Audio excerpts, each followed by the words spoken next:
LCDN television broadcasts 24/7 on UK Freeview Channel 271, Roku TV, Amazon Fire TV, Android TV, Apple TV, Google TV, See Love World, LCDNTV.com, LifeComTV.com.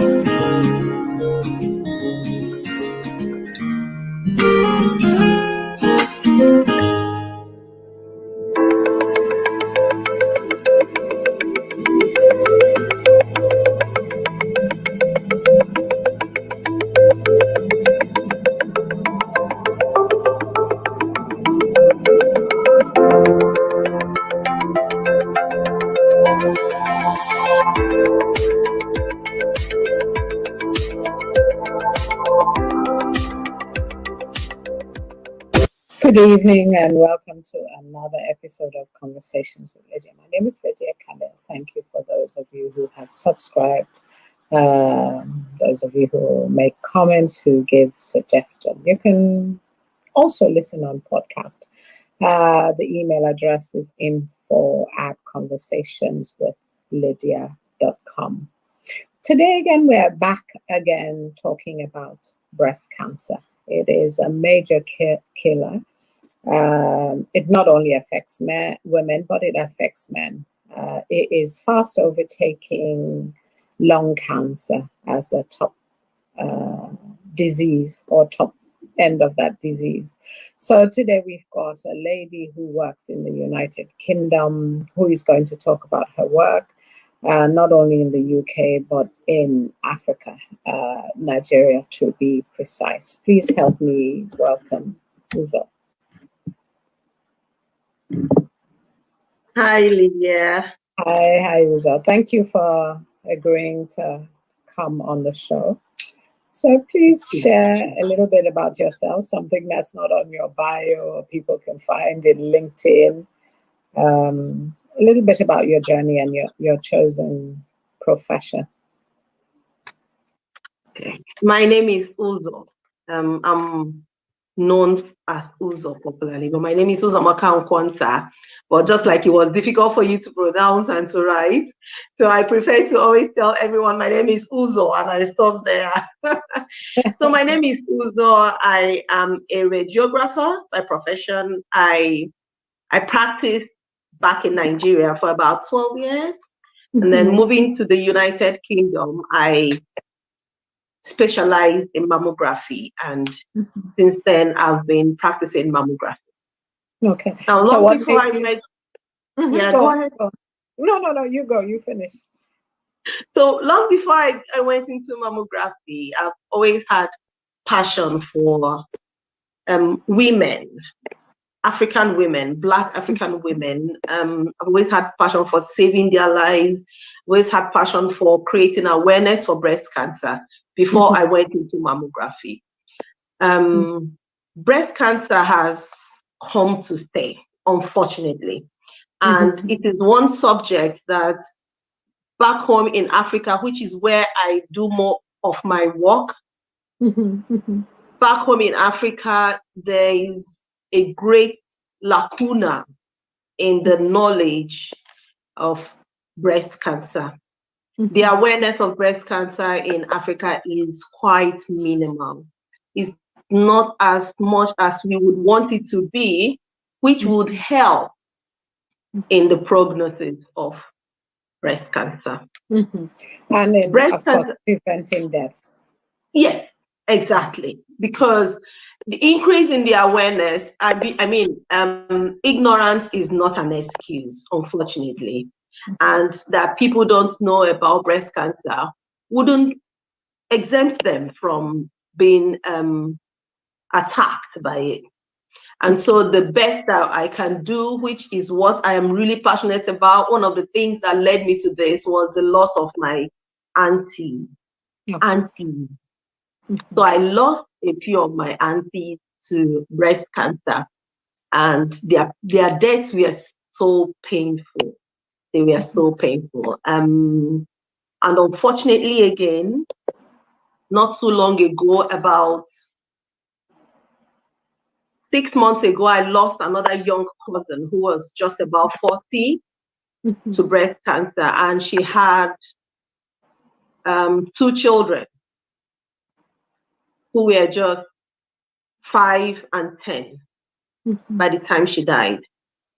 And it became a greater burden in my heart that because if my cousin had confided in me when she saw something in her breast to say, there's something there, is there anything that can be done that can help me, maybe she would have been alive today. Okay. But because she didn't say anything, which is possible that she did not know what to do when she found it.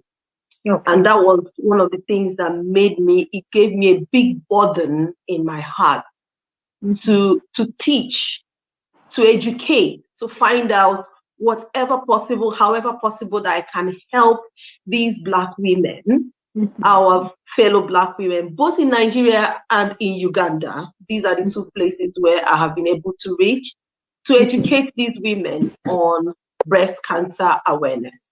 So I take my time to teach them what to look out for, how often to check their breast, and what to do when they find something.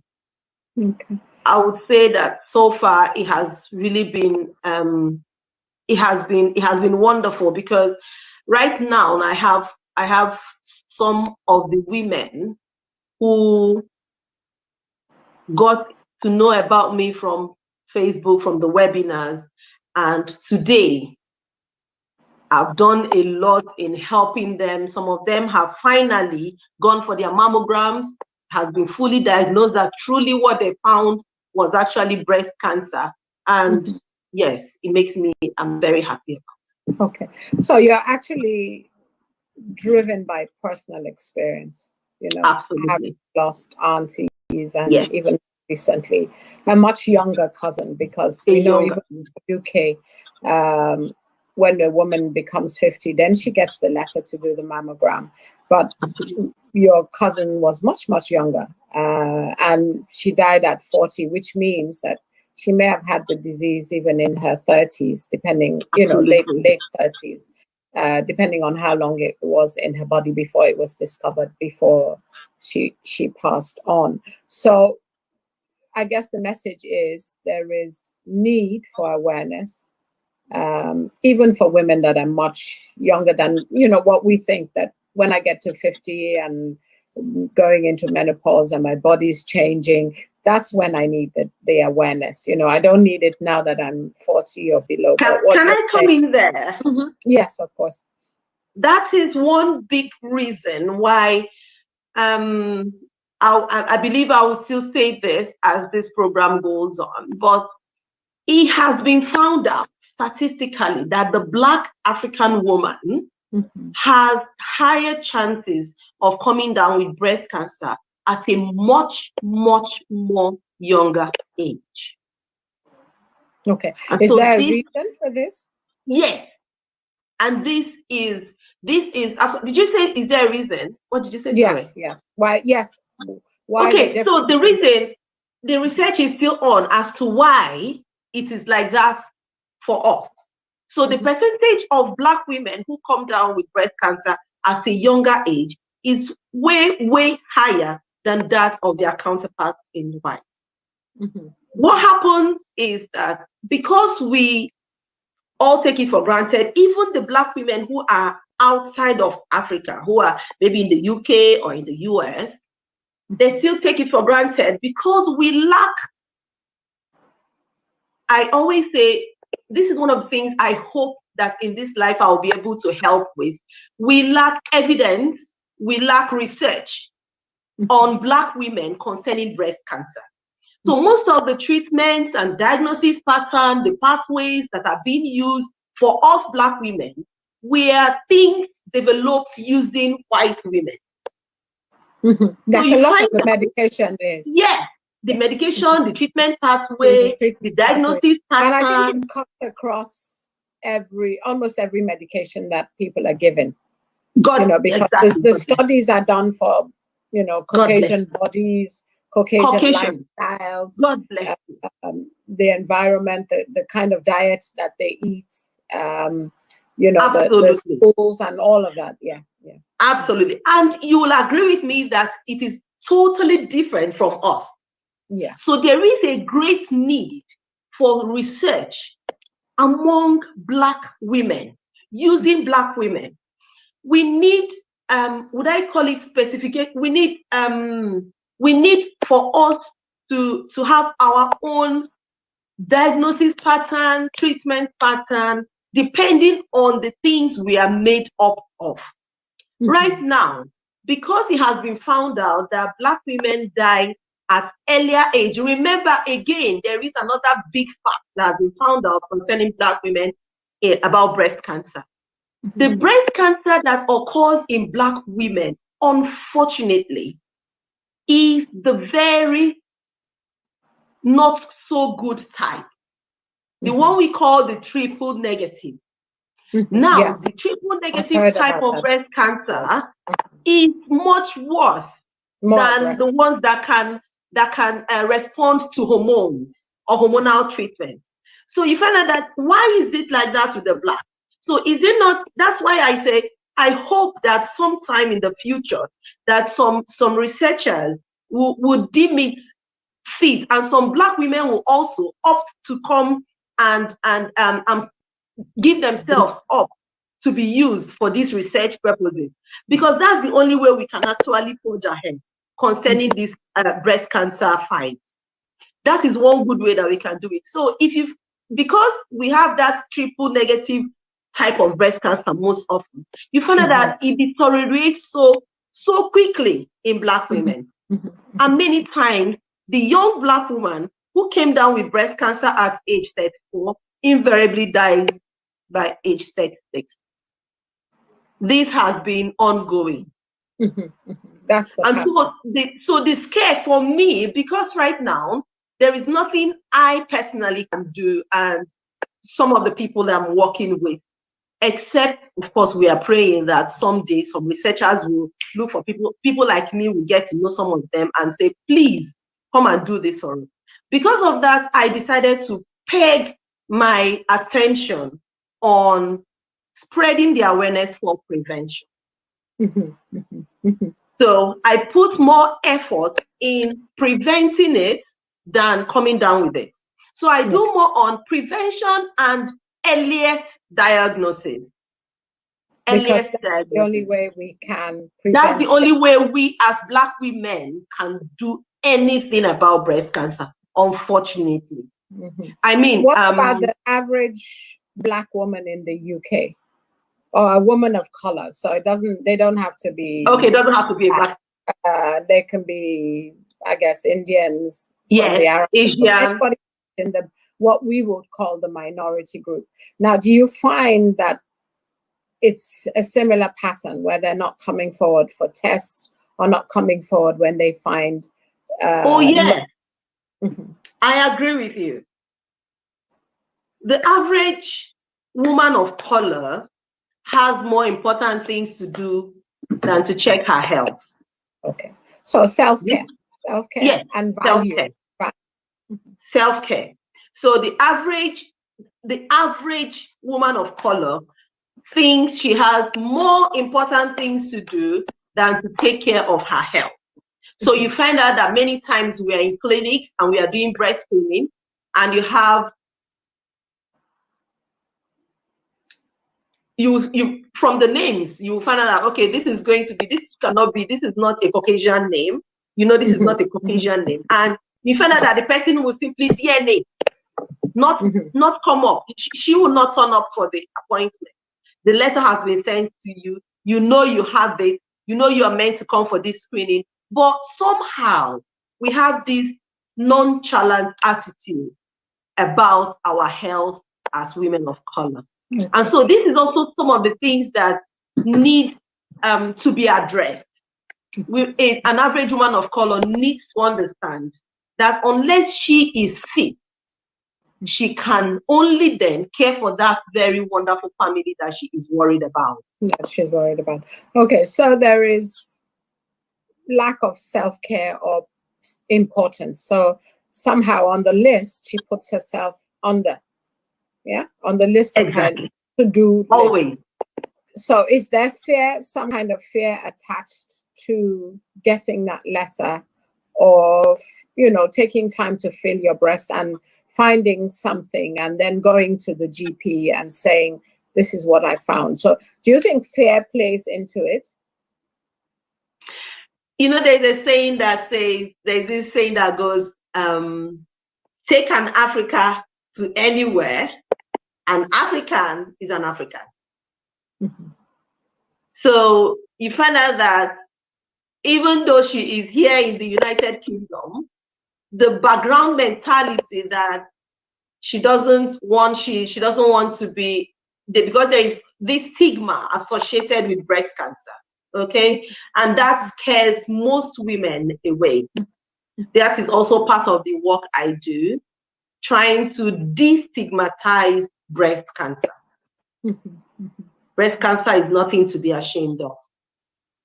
Also to sensitize their partners or their husbands or their boyfriends about the need for support. Okay. Should what a is woman. The shame around? What is the shame around? What are they shameful of? Or why would they have shame? So a typical, sorry, I always go back to the Black African woman because that's where I basically do my work. So, but a typical Black African woman feels ashamed of having breast cancer because it is in Africa. We have this we have this secrecy. We cover up so well. We don't want our bodies to be seen. So when you talk about the breast, it's like it's too personal for you to actually come out and talk about, and so even when they are with their husbands, you find out that many of them hide it away from the man. And then there are also some instances that really, due to beliefs that are completely contrary to science and researches that are going on, due to background African belief, that either what has happened to you is because there's a voodoo, a juju that your mother-in-law did to you, or your co-wife, or someone. So somehow you start, first of all, by saying, oh, whoever did this to me, I'm going to pay back. So you begin to look for other ways to living completely what you should do to handle it. And so by the time you go into that, you're hiding it from your husband because you don't want your husband to feel bad that maybe you have something. And then to make it worse, for women who have undergone mastectomy, they are almost I don't know how to say it. Many of them, there's a questionnaire I sent out not too long ago to women who have had breast cancer, who have had mastectomy. And many of them came back to say they no longer want to make love to their husbands. They no longer want their partners to come close to them due to self-shame and self-pity. Now, this particular belief cuts across, I must be fair, cuts across every tribe and color. Yes. Because it's a big thing, because our breasts are part of our identity. It's our pride. Yes, it's part of sex, and for that to be taken away, some part of the woman obviously gets taken away as well. So it takes some time for her to build back her identity as a woman who's lost one breast, or in some cases two. Exactly. And that is one of the main things that my foundation works for. Currently, I will tell you, not about 2 days ago, I had one of my women, all data, of course, data protection. One of my women rang. So what I do is, because back home in Nigeria, we have nothing like the breast care nurses who ring up these women to know, how are you doing today? Are you okay? And you will be shocked at how much that can help someone to recover. having a support, having someone, a shoulder to lean on. You'll be shocked, you'll be amazed. During the course of my work in my foundation, I have been so opportune to meet and to help and to see, to assess how much we can actually do, not just with money, but just being a good listening ear to someone else who is down.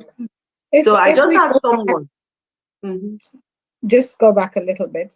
When, this thing about checking, you talked about people feeling maybe it was done to them. Okay.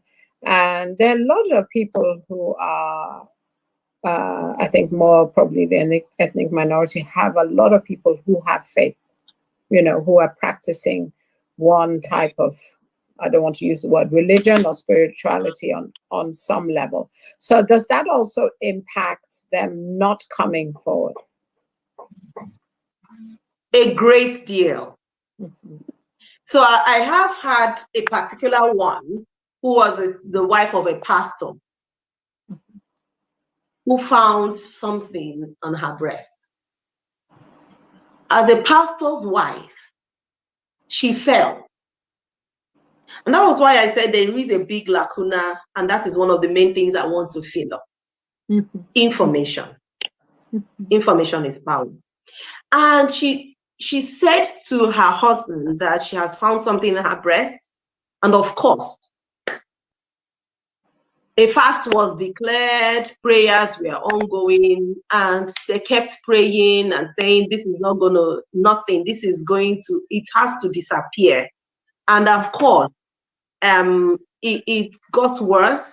They didn't seek any medical attention at all. Now, don't get me wrong. This is not to undermine miracles. I believe in miracles. Don't get me wrong at all. I am a product of a miracle action, completely. But I also believe that the good Lord has given us, or nature or universe, let me not go into a particular religion. I believe that the universe has given us so much that we should benefit from. And so if there has been an availability for screening of your breast, there is an availability of mammography machines for you to go have your breast checked out, I think it will be wise for us to make use of what the nature, the good Lord has given to us, and just utilize it, go for the test. And if there are things that you are asked to do, go ahead and do it. If he made it available, then it was meant to be used. So this is actually what I believe concerning this particular issue, which is the main problem that some of us have. The religious part of it is a big thing concerning breast cancer. Religious, call it religion, call it whatever it is that you believe in. So that also impedes the prognosis of breast cancer amongst women. Yeah, so you can see how much religion can, religion is truly a big thing when it comes to the display of ignorance in so does it, if we were going back to the lady you were talking about, I mean, prayer works, we don't doubt. God heals, we know that. We don't doubt, yes. But there are people in between that God is going to use medicine to heal. Yeah. And that probably is more majority of the people, because God has put healing in the hands of people like yourselves and the doctors, and who administers chemo and who does the surgery. So there's healing in everybody's hands, and God is working his miracle through them, because anybody who survives truly is a miracle, because the medicine can only do so much, and then God takes over. So are they relying on faith, or are they using it as what I say, like a cover? Which is it? That's a bit tricky, and it's a tricky one because I wouldn't be. I'm not so sure. I wouldn't. Mhm. I wouldn't say categorically that it's because they really have got faith, because I Mhm. know that truly faith works. I don't know about anyone else, but I am a testimony that faith and prayer work. Mhm. But I understand again that there's something. Sorry, if I'm sounding too religious, but I'm not. I just want to just bring out that wisdom is profitable to direct, and if we are able to, in all your seeking, you seek wisdom, understanding. So if God has made something available to you, I believe that it is only also natural that you seek those things while still praying. After all, Mhm. men ought always to pray. Mhm. So So, even as you go to the hospital, you mhm. also pray that those doctors and the mammographers will give you the right treatment, which you automatically become a miracle because you'll be healed. And because I think, when you ask people, have you done a mammogram, if they come of that age, or, they share that they found a lump, whether the lump is cancerous or not, and you say something like, have you been to the doctor? Have you gone to check it out? And the response you would get usually would be, God forbid, that's not my portion. Yes, that's like the automatic, Response. defense, and the defense without actually uh, thinking about it. It seems safer, because when I was saying like a cover, it seems safer to be in that place than to actually engage in something real. So they're sitting in this place of, if I deny it long enough, It could disappear. it will disappear. So I guess the conversation we're having with, as you said, wisdom is profitable to direct. What is the wise thing to do? The wise thing to do is to go, have it checked out, believe God that what could be the possibility, it's not. And if it's not, we glorify Him. If it is, we still glorify Him, because He's still God, and He's going to help you on that journey the same way He's helped others I before, and will totally, I am with you on continue that. to help. Yes, continue to help. And I think that's why, people like you help, because you are in those positions of knowledge to share the knowledge, and it's, I guess, our responsibility. I've worked with people who've had breast cancer. I know people who have had it. I know people who are in treatment, as we're speaking. So it is something that is real, and I've lost people as well, like to that illness. So it is something that is with us, as you said, and it's we're believing that there will be a miracle cure to cancer, but at the moment it's here, so we have to deal with it in real terms. We have to accept that it's here, and all of us fight it together. So it's not something that we can wish away, and sort of go into some room and close the door and say, oh, this is not something that happens to me. Nobody's praying or hoping it will happen, but it does happen. And I think most families would have had some incidents of cancer. It's almost impossible for a member of family, whether near or far, wouldn't have had a little brush with it itself. Absolutely. Yeah. So what is, I guess our message is, self-care leads to prevention, leads to minimizing death rates, because the earlier you catch it, the better your chances of survival.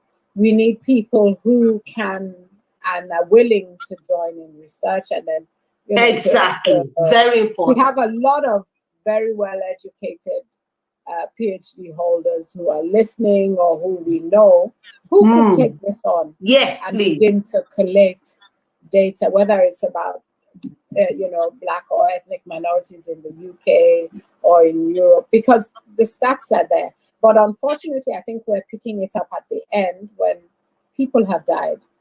Exactly. Yes. So we're now saying this person died of it, this person died of it, as opposed to thinking, actually, what was the journey to getting to the end?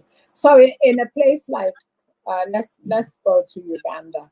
What is the average prognosis, the average journey for a woman in Uganda? Very similar to Nigeria. Mm-hmm. Very similar to Nigeria. And I've had friends, lots of friends who tune in when I have my webinars from different other African countries, who have also told me that it's basically the same all over Africa. Mm-hmm. So the same problems, basic cultural, faith-related problems that we have in Nigeria also happen in Uganda. So you find women who are completely ignorant of what to do, how to check. And can I shock you that even here in the United Kingdom, that many times when I am in the room doing a mammogram, a screening mammogram, you find out that the women who come in sometimes talk to us, please, because I will always engage you in a lovely chat, trying to get you distracted from the mammogram and telling you to relax. Now, a mammogram is painless when you are relaxed. It's only because slightly there's another uncomfortable. big story about, not a story, but a myth around. Yes, it's so painful. The pain that is in the pain. Oh my God, I don't want to. No. Yeah, but there isn't any pain. No. A bit of discomfort. Yeah. Discomfort. Yeah, I would say discomfort. So the more relaxed you are, the better your mammogram, the pictures, yourself, the mammographer, the better everything else would be. So usually I try to encourage my ladies to be comfortable, to be relaxed. That's the word. So in fact, that many times when I speak to these women, you see them not knowing what to do. So when you say something like, okay, after today's mammogram, please keep an eye on your breast, check your breast regularly, do the things you're supposed to do. Should you find anything, speak to your GP. Mm-hmm. My foundation is the Kindheart Foundation, is all about increasing the awareness, giving women the information they need, updating them on the things to do, how to do it, and also serving as a support system for those who are already diagnosed of breast cancer. I mean, my foundation is still very young and it's just coming up, but it has, I must tell you, really affected a good number of lives. Okay, so let's go back. What should women look out for? So it could be a woman who is at risk, genetically. It could be just me or you. It could be a younger woman. It could be an older woman who's never had a mammogram, because there are all these myths around pain, around, going in and then they're bound to find something. Because people sometimes feel if you don't have an examination, a test, then nothing can be discovered and somehow it doesn't matter. Somehow your body will deal with it. So what can every woman look out for? Because a lot of times, I think, actually, to be fair, we hear this word breast examination a lot, but I'm not sure a lot of us know what it is or how to do it.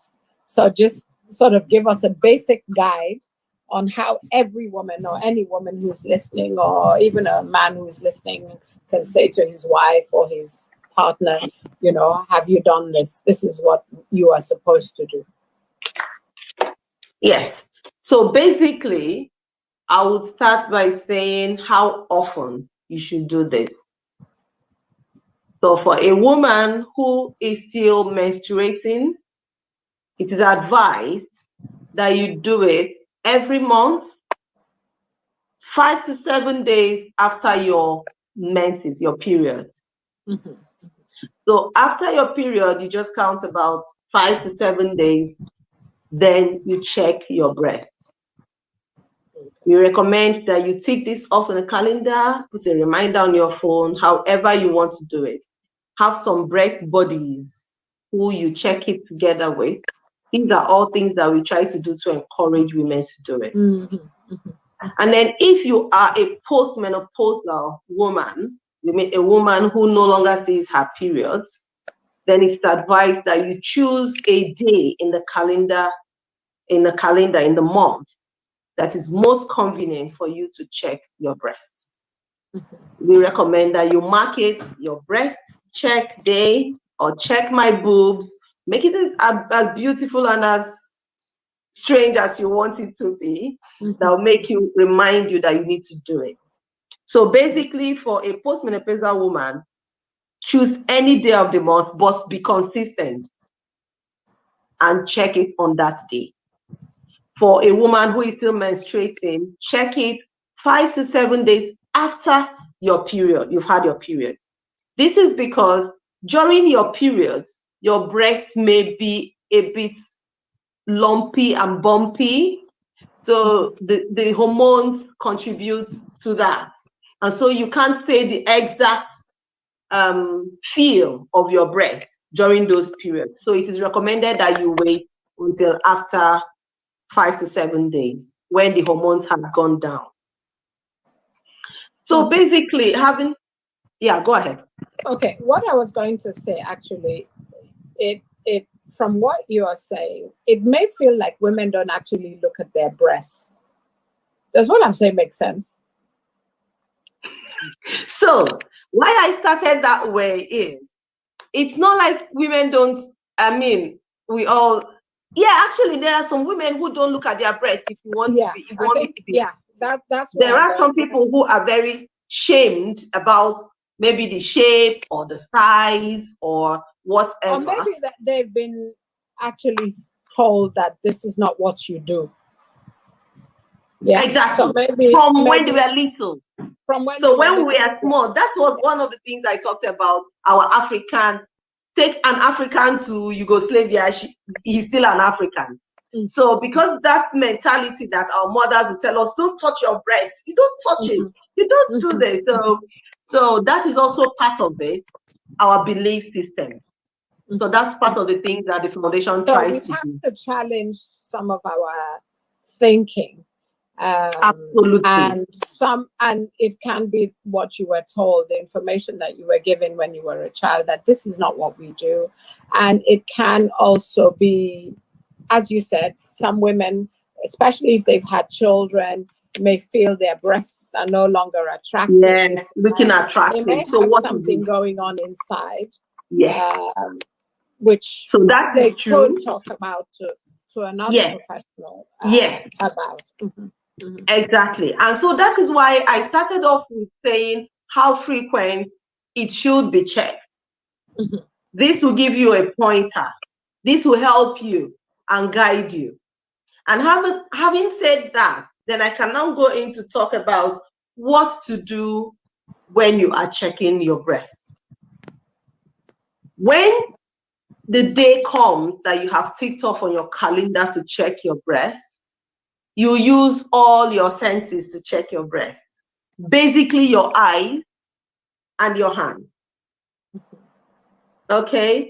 So an awareness, for people who maybe have some body shame, or women who, I've had clients before who have never actually stood before a mirror and looked at themselves. Yeah. So they've never been able, they would just shower quickly, wear their clothes quite quickly. So this means that they have to challenge some of that. Yeah. They have to. That is exactly some of the things I'm doing in the foundation. Yes. That's what we stand for. Mm-hmm. So we try to tell you, this body belongs to you. Mm-hmm. Mm-hmm. Look at it, feel it, it is yours. So we try to encourage women who are just the way you have described to overcome, that's the word, to overcome that self limit of not looking at their breast. Why? I always stress it that knowing that your life depends on it. I gave a tag on one of my teachings to say, your life depends on your hands. And this can be literally true. Literally true. So your ability to use your hands to check your breast and to use your eyes to check your breast can determine how long you will live. This is because the earlier and the sooner you are able to find out that something is going on and that thing is taken care of course, the better the prognosis is going to be for breast cancer. It's going to be less expensive. It's going to be less everything bad. So you don't have to spend so much money. Like for the women back in Africa, where you need to pay for everything, it will be less expensive, less cumbersome, and many times the surgery is less complicated. You don't have much of the complications when you have a very simple breast lump to remove. Okay, so having said that, I'll now go ahead to teach how to do your breast self-examination. So I always recommend that, because most women wouldn't have the time to stand in front of the mirror after they have done everything they need to do. I always say, do it when you are taking your bath. I have some reasons why I do that. One, when you are in your bathroom, you have the highest form of privacy. So the door is shut, there is no chance of anyone barging in. Secondly, when you are in your bathroom and you are taking your bath, the soapy water makes it very slippery and helps you. When your body is slippery, it helps you to really feel if there is anything, better than when your body is not slippery. So that soapy water has a way of helping you to really feel if there is something. Before I go ahead with teaching the breast self-examination, I would want to say a very important note. That is that we do this self-breast examination basically for you to know your normal. Okay. So that is a very important reason. How you are all the time. Yes, how you are. So there are some women who are naturally lumpy and bumpy. So they find out that they are bumpy all the time, year round, months round. And there are some other women who are not. And how can you find out? By checking your breast regularly. So by the time you've checked your breast month 1, month 2, month 3, you would have had an idea what your normal is. Your ability to know your normal will be the best thing that will happen to you in case there is anything abnormal. So anytime you feel anything not how it used to feel, you are able to quickly raise an alarm. Okay. And is there a difference, for somebody who has small breasts to somebody who has large breasts? Good question. Honestly, we would say that women who have got dense breasts, you would agree with me that it is more difficult for them to really feel their breasts all round, more than a woman who has got a 36 size cup or 32. So that is the truth. You would find it more difficult to go all round and truly and thoroughly check your breast when you've got a very dense breast than when you've got a smaller one. That is one. Secondly, in mammography, having a mammogram on a dense breast. So usually the breast is more glandular. When it's more glandular, what it means is, so we have the fatty breast and the glandular breast. when the breast is more glandular, so it's more difficult for the mammogram to be read, to be well read. Okay, that's in a smaller or a That's in a larger one. That's in a larger breast, larger in parentheses. But yes, when it is dense. And remember, it could be dense, it could be a large breast, but it is fatty. In that case, it is fine. The mammograms can be easily read. But no matter how you look at it, usually the dense breast gives, or how do I say it, brings up a bit more difficult difficulty in assessing more than a smaller one. But that is not to say that it is not assessed. Okay. It is always very well assessed. So coming to the first step is to put it as a monthly thing that you do, whether you're young or you're old. The younger women do it after their periods, about 5 to 7 days, and the older women do it once a month, but they have to more or less stay in that time bracket. So if you do it on the 15th, always the 15th. If you do it on the 30th, always the 30th.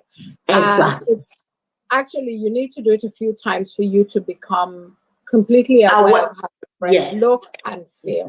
So after a few months, I would imagine then it will become easy for any woman to detect whether something doesn't feel or look right. Exactly, doesn't feel right. That is it, absolutely. So, coming to the breast self-examination proper. You stand in front of your mirror with your hands on your waist. Of course, top left. So you have nothing on, you've got no top, you've got no bra on, and then you are in front of your mirror. In front of your mirror, you first of all look at your breast. So the first thing you do is to look. So you are looking, and as you are looking, you are checking for, is there a dimple? Is there any puckering? Is there anything strange that I haven't seen on my breast before? Rash, whatever. It can be anything. So after you have looked at your breast, remember your hands are here on your waist. So you push, you are advised to pull in, kind of. So you bring your shoulders in this way, throwing them in a way that your breast slopes down. In that way, you are also looking to see if is there any change? Is this how it used to be? Am I seeing a puckering? Am I seeing a dimple? And you also check, are your nipples inverted? Very importantly, if your nipples have always been inverted, you see the good thing about checking your breast. So you know it has always been inverted. So you are not worried about it. But if your nipple had always stood out, and on that particular day, you just notice that looking at it, it looks drawn in. That is a cause for an alarm. Now, after looking at your breast, you are advised to take one breast at a time. So you have one hand, still one of your hands. You have one of your hands up, after you have looked at it, have one of your hands up on your head, in this particular position, and you take the opposite hand to do the opposite breast. I always advise that you use the pad, you know, the finger pads here of your fingers to search for your breast. When you are searching your breast, you are using your inner mind, your inner eye to feel what is going on. So it's advised that you go, actually, it doesn't matter if you are going clockwise or you are going anti-clockwise.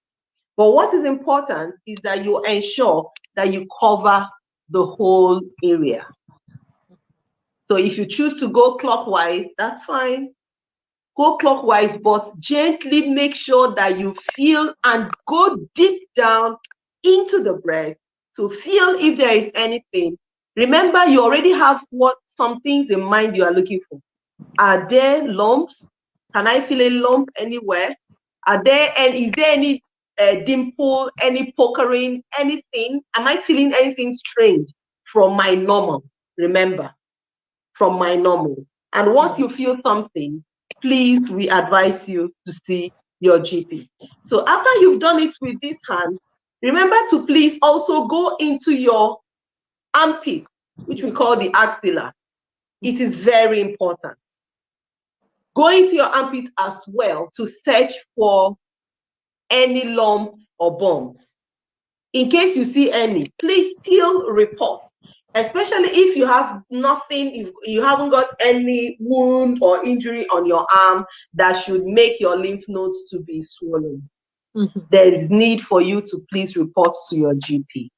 So after you've done it for this side, do exactly the same thing for the other side. And after you've done that, that's basically your breast self-examination.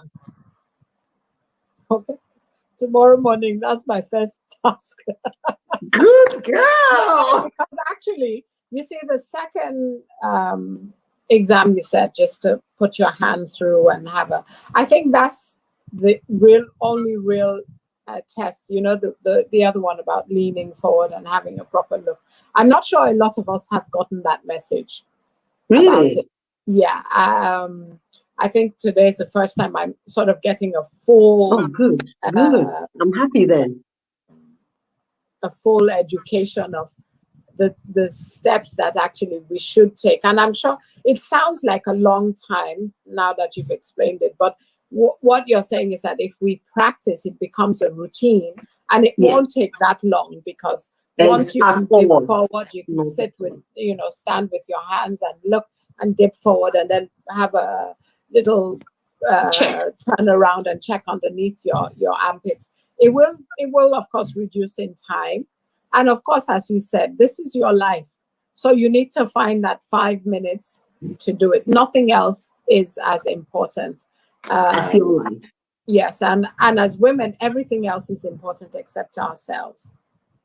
It's natural. Our children come first. Our husband comes first. Our work comes first. And of course, church. And we are always at the bottom of the pyramid. Yes, of course. Now there's church, so that's another layer.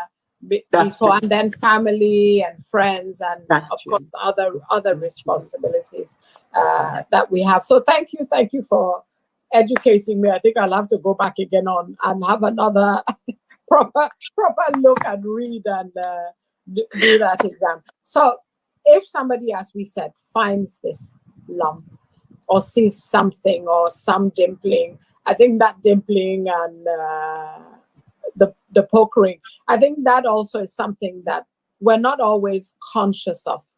Yeah. Especially as we become older and your skin changes and becomes a little bit more saggy. We may actually miss that part of it and just think, oh, it's just my skin acting up. Because I think when women get older, there's so many changes, so many hormonal changes, and we can almost think, oh, it's part of menopause, it's part of getting older. Exactly. Actually, it's something, that is one of the main things we say. When it comes to your breast, please do not overlook anything.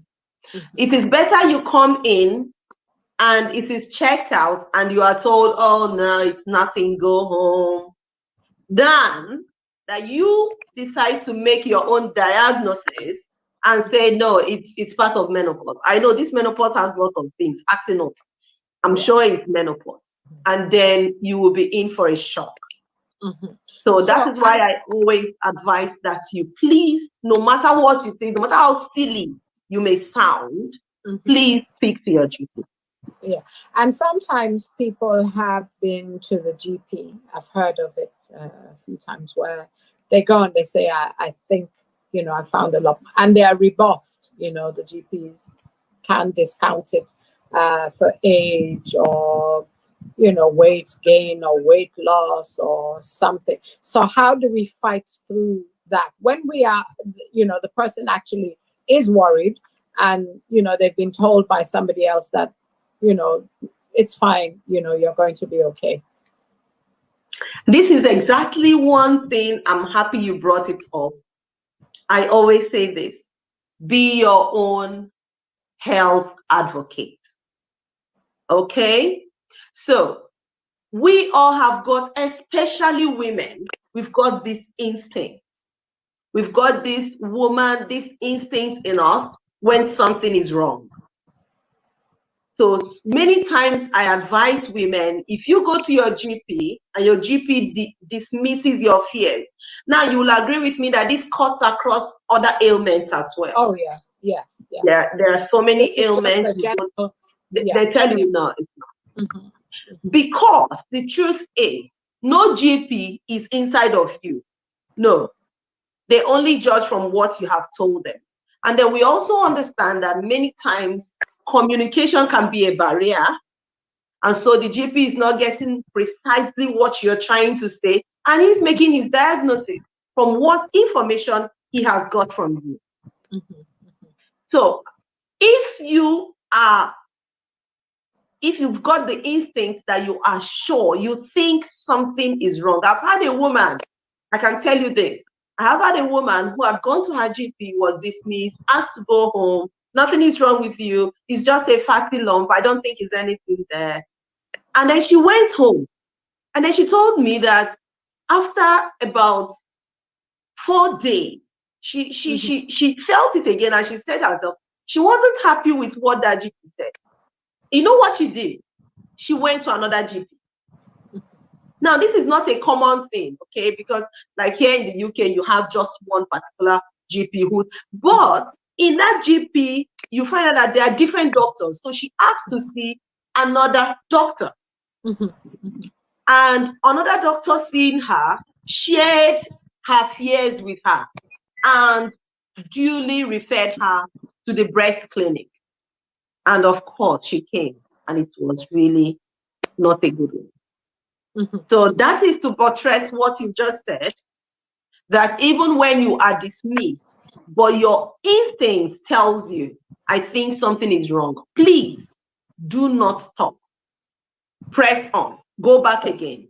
Mm-hmm. Yes, go back again. And these are some of the challenges. I'm not saying that people who are Caucasian don't suffer the same dismissal from the GP, but I think it might also be a challenge for people from ethnic minority. There might be language barriers, there might be fear, there might also be the cultural thing that you don't challenge somebody who is in authority, you don't challenge the doctor. Exactly.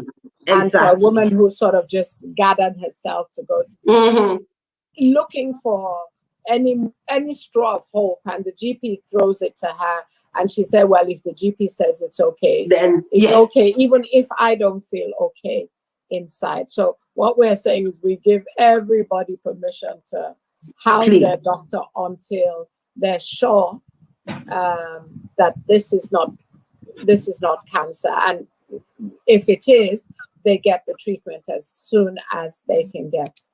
Exactly. I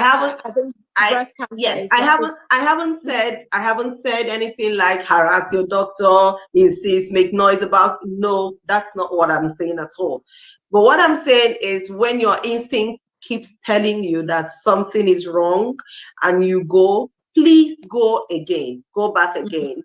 And you have the right to insist on being properly checked. So if you can say, I know you think it is nothing, but please, can you refer me to the breast clinic so that I can have my mammograms and other tests that can show truly if I have nothing to worry about. I am sure. So insist that you are treated. Yes. Properly to align. If you are really worried. Remember, there are some things that truly is not, the GP is in a better position to explain to you. Things like pain is not really a problem when it comes to the breast. They don't really take it so seriously when it comes to breast issues. But other things, what I mean is, of course, your GP has the greater, of course, your GP knows what he's saying, what he's seeing, or what he's feeling. But my point is, if your instinct tells you that you are sure something is wrong with you, just please ask him or her to please refer you that you would want this to be checked out using some modalities. And many times, 9 out of 10, the GPs usually will do that. Yeah. Okay. So just in case, it's a just in Just case, in and case. you feel afraid, or you want to be sure that there isn't anything. You can Yes, ask. and remember, for the people that are my foundation, we really work with, like I said to you, I am basically working with Africa. And back home in Africa, when you find something on your breast and you go to the doctor, remember you pay for everything. So these are some of the discouraging factors. These are some of the things that deter people from going in to check for their breast. They need to pay for it. Nothing is free. And I have had a woman who went to the doctor to say, I have a problem on my breast. Please, can you check it? And the doctor checked the breast and said, you need to do a biopsy. First of all, they did a mammogram. And the mammogram showed something not good, according to the doctor. And the doctor said, I think you will need a biopsy to know what exactly is going on in that breast. Believe you me, this woman was seen the next day in the market selling her yam. And when she was asked, why are you not in the hospital? I thought you have an appointment to come back today for the biopsies and to be checked out. And she answered, she can't afford to be in the hospital. One, she hasn't got the money to do the biopsy. And secondly, what will her children eat? So poverty plays a very big role in the prevalence of breast cancer in Africa.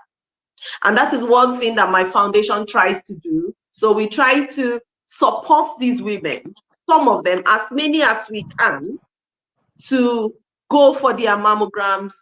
When they don't have the money to do it, we send some money across to them, go do it. We send to the hospitals to avoid having a direct transaction with the woman.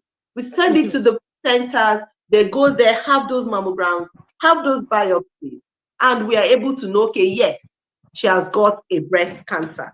And so she needs this, and she needs that, and she needs that. Okay. So that is one of the main things that happens for us back home in Africa, which is completely different from this. All right. So where can people find you if they want to help or they need your help? Sorry?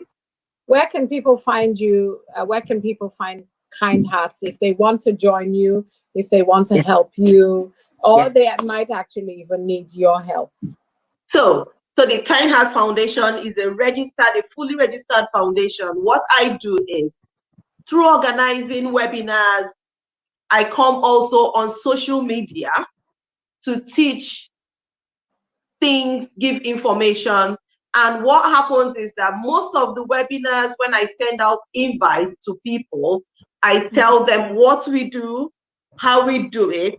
And many people, just from attending those webinars and seeing the impact it's really having on lives, are willing to help to reach out to some of these women. I can tell you the last webinar we had some of the women that we had impacted their lives who sent in some messages to say, thank you for what you've done for me. I've gone for the mammogram. There's really a problem. I've gone for a mastectomy. Right now, I'm undergoing radiotherapy. And people who tune in to listen to this webinar, many of them are moved to say, okay, can I help here? Can I help this particular person to pay up for her treatment? Can I help the other person to do this?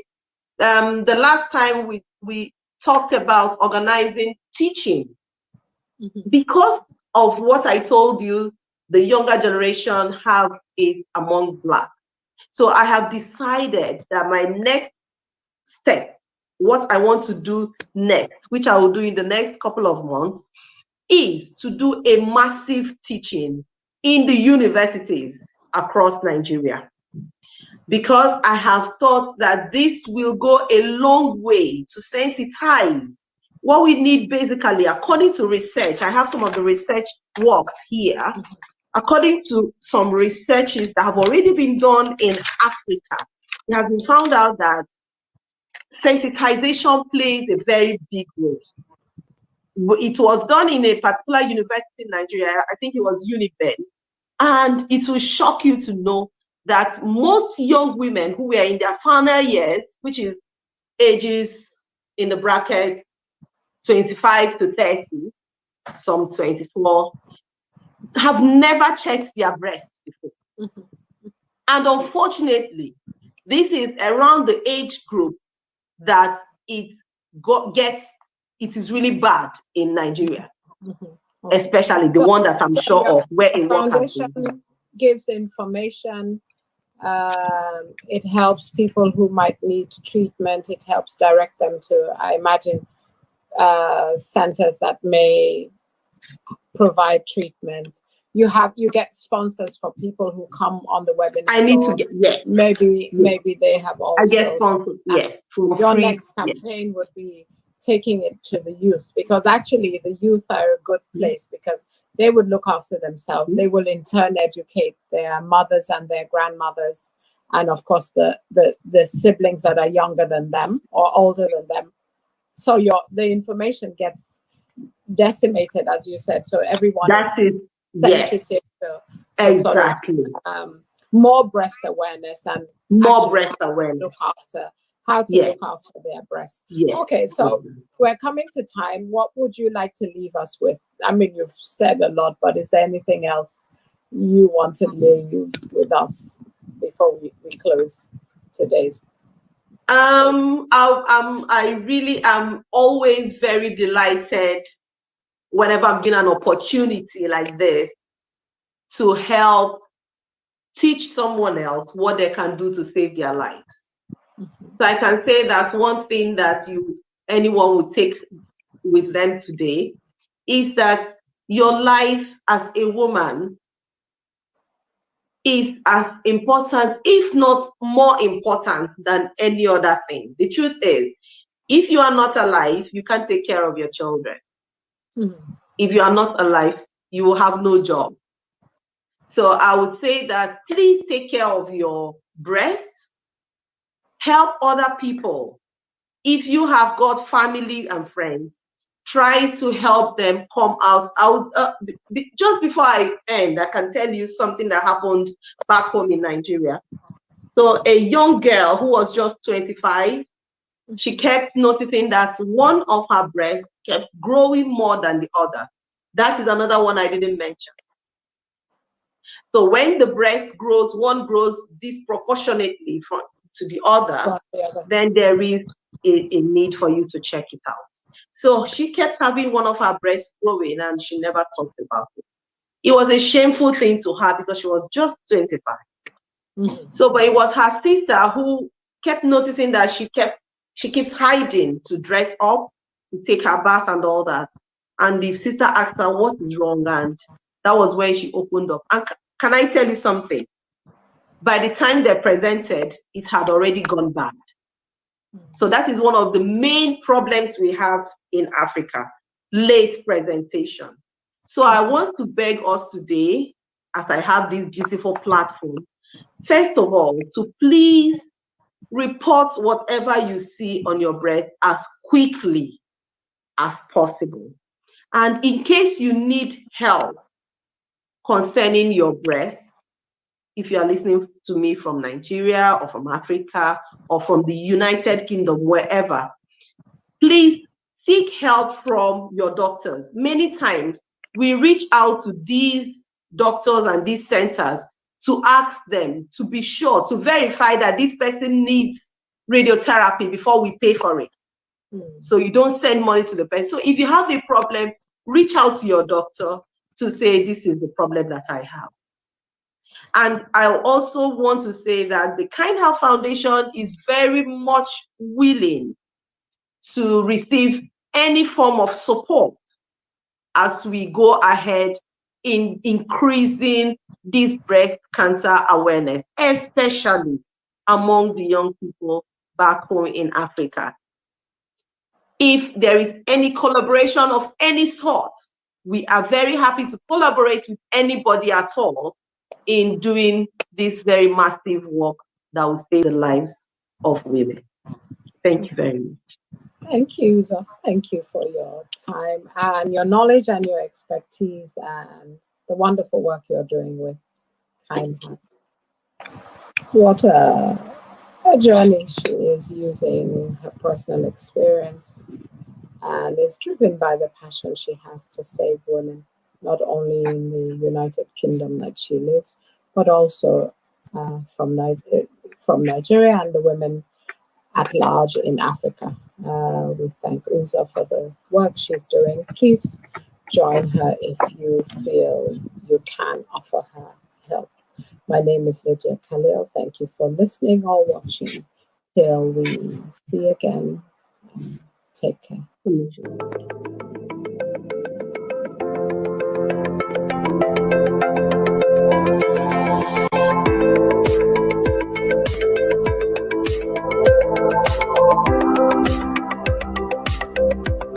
LCBN television broadcasts 24/7 on UK Freeview Channel 271, Roku TV, Amazon Fire TV, Android TV, Apple TV, Google TV, C Love World, LCBNTV.com, LifeComTV.com.